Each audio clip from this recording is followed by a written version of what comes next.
Magandang umaga guys. Hindi ko inaasahan na napakaaga ng ating kaibigan. Hindi pa tayo nakapagkape.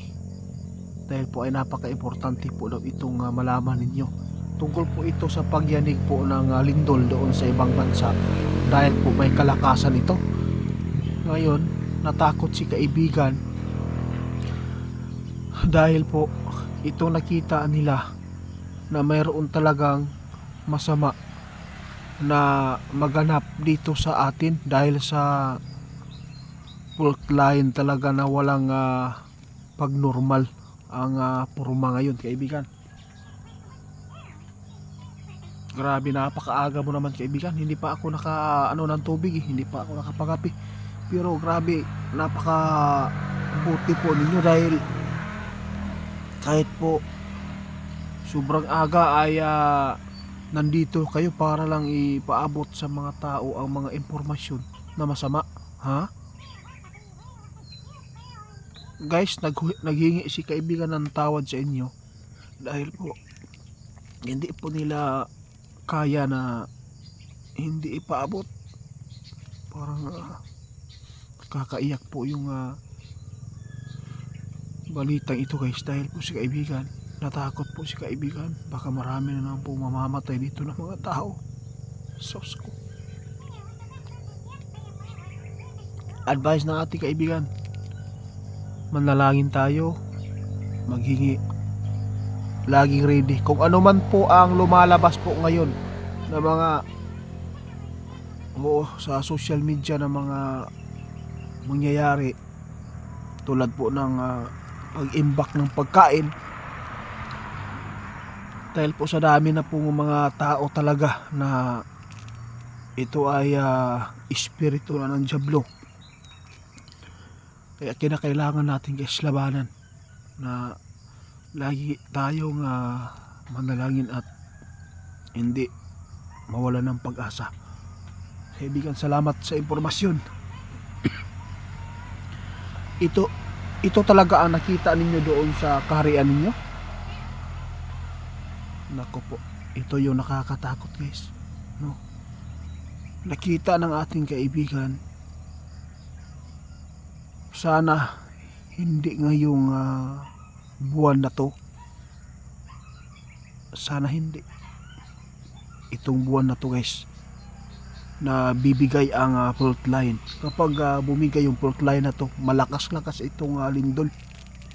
Ito kaya pala guys, si kaibigan natin nagpunta agad dito dahil po ay napaka-importante talaga ang kanilang nakita.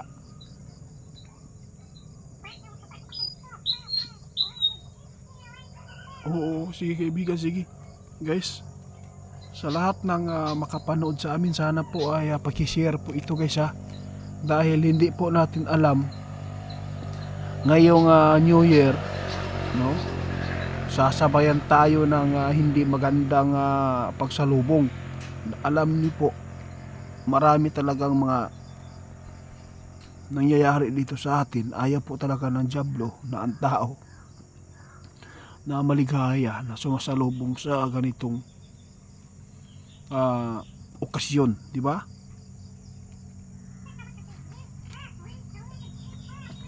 Ito pang nakita ng ating kaibigan. Nagbabala si kaibigan sa mga makapanood, lalo na yung mga driver natin na medyo may init ang ulo. Huwag po kayo magpadala ha.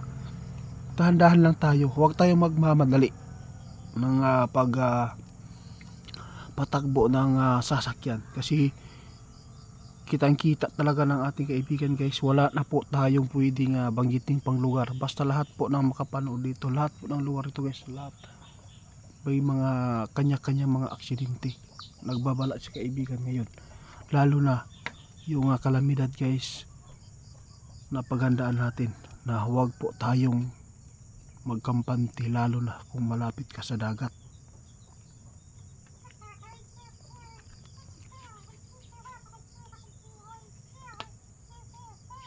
Yung nangyari pala doon sa Japan kaibigan, posible palang madadamay tayo.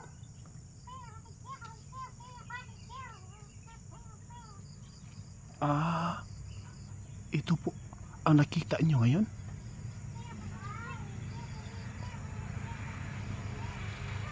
Delikado daw tayo ngayon guys, no? Kapag magkakaroon ng malalakas na mga lindol sa malapit-lapit sa Pilipinas, posible talaga guys, itong nakita ng ating kaibigan ay may sign itong masama. Dahil po grabe po yung lakas ng pagyanig po din doon, 7.6 magnitude.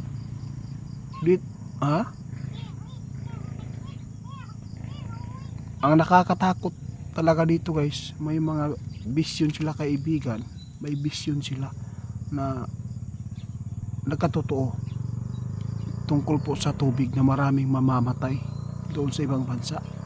Grabe ang nangyayari talaga ngayon kaibigan.